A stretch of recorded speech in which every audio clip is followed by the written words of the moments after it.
मी माननीय मोदीजीचे व civil aviation minister माननीय मुरली अण्णा मोहोळ यांचे विशेष आभार मानेल. अकोलेकरांसाठी जे एक विद्येचं माहेरघर म्हणून ओळखले जाते, मग आरोग्यासाठी येथील जे डॉक्टर्स आहेत, शिवाजी कॉलेजमधील जे इंजिनियर्स घडले आहेत, अशी एक अकोल्याची ओळख आहे. त्यासोबतच पंजाबराव देशमुख कृषी विद्यापीठ या माध्यमातून जे ॲग्रिकल्चर ग्रॅज्युएट्स आहेत, यांनी आपल्या आपल्या क्षेत्रामध्ये विशेष कामगिरी केली आहे.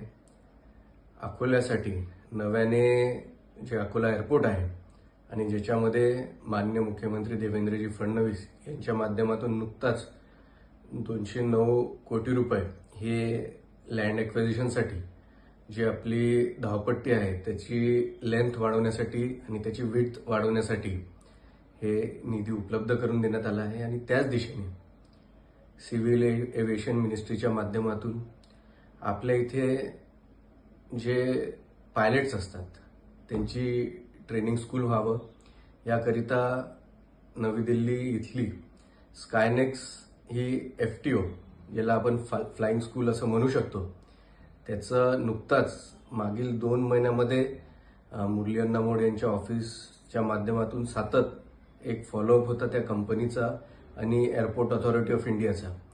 आणि आजच तो MOU त्यांनी सँक्शन केला आहे. त्याच्यामध्ये ज्या लीगल प्रोसेस असतील त्यामध्ये जो एक अग्रीमेंटच्या माध्यमातून एक जो डिपॉझिटचा एक अमाऊंट असतो, ही सगळ्या प्रोसेस त्या कंपनीने पूर्ण केल्या आहेत.